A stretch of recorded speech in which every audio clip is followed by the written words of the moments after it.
Turi mu kigo kirimo ingoro y'amakoraniro y'inama nshingamateka i Bujumbura mu Kigobe. Umunsi ni wa kane igenekezo rya 31 mu Kakaro 2025.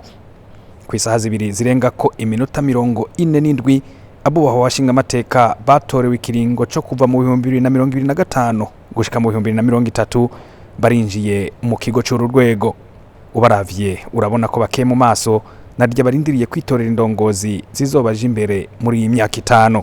Umushinga amateka kuri abandi mu myaka Joashe Barutwanayo arongoye inama abanje kumenyesha ko sentare yubahiriza ibwirizwa shingiro yemeje itegeko rigenga inama nshinga amateka mu kiringo kiva mu 2025 gushika mu 2030 ari naryo rica ryisungwa mu gushiraho indongozi z'uru rwego nkuko ingingo yaryo ya 16 bitegekanya.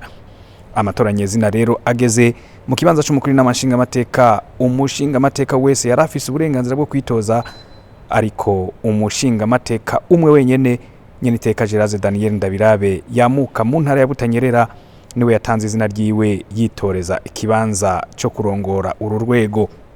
Mu itora ryabaye mwibanga ivyarivuyemwo vyerekanye ko Nyeniteka Geraze Daniel Ndabirabe yatowe kuba umukuru w'inama nshinga amateka mu kiringo cyo kuva mu 2025 gushika mu 2030 ku majwi 109 kwijana na 11, no kuvuga ibice 98 n'igice kimwe kwijana.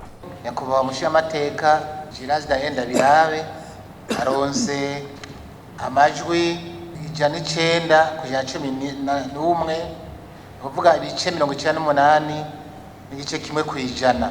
Ibivuye mu itora bimenyekanye, Nyeniteka Geraze Daniel Ndabirabe yajanywe mu kibanza kibereye indongozi koko, aho hose akaba yaherekezwa n'amashi menshi mu kumukeza ko yongeye kwizegwa kuja imbere y'abandi mu rwego rw'inama nshinga amateka.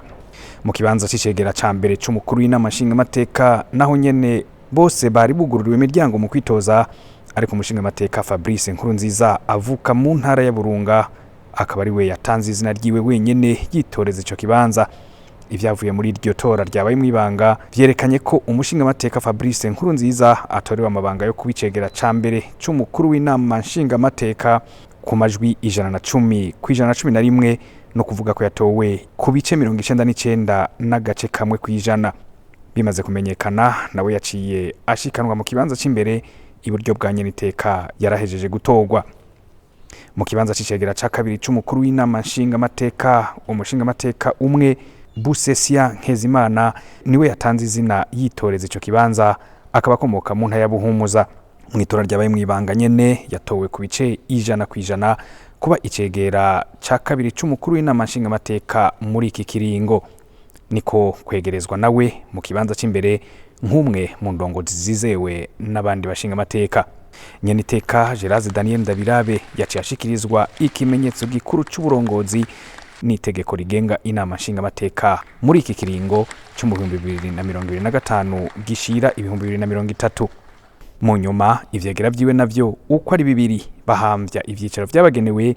Ivyicaro mbere bafashe babanje gukengurukira no kwiragiza Imana mushobora byose, gutyo inama nshinga amateka ibiraronkejwe indongozi ziyishoboza kuba ihagaze neza. Nyeniteka Geraze Daniel Ndabirabe yashimye ko asubiriye kwizegwa muri ayo mabanga, acagira ko yibutsa ko urwego rw'inama nshinga amateka ari urwego rugira kabiri mu zihambaye mu gihugu, rukaba rufise rero uko rutunganijwe, ari navyo yabwiye abashinga amateka. Ashibikira kandi no kuvyo umushinga amateka ajejwe. Mu izina ryabo turi kumwe hano muri biro, turabashimiye mwebwe mwatwizeye mukadutora. Turakengurukiye cyane umuryango wadushize imbere.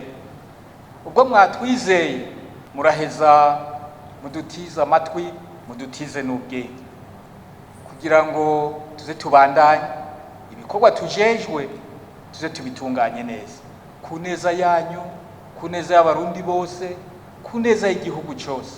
Aha mu nama nshinga amateka umuntu abibona yibaza ko vyoroshe, aha harimwo akazi kenshi. Nguko rero uko vyagenze, maze Nyeniteka Geraze Daniel Ndabirabe agiye kurongora inama nshinga amateka abararonkejwe ivyegera vyiwe bibiri bizomufasha kurongora uru rwego. mu kanya gato indongozi nshasha zihejeje gutorwa haciye hakurikira ukubisirikanya mu mabanga uhereye hagati y'umushinga amateka Sabine Ntakarutimana yahora ari cegera ca mbere c'umukuru w'inama nshinga amateka mu kiringo kirangiye n'umushinga amateka Fabrice Nkurunziza amukoreye mu ngata.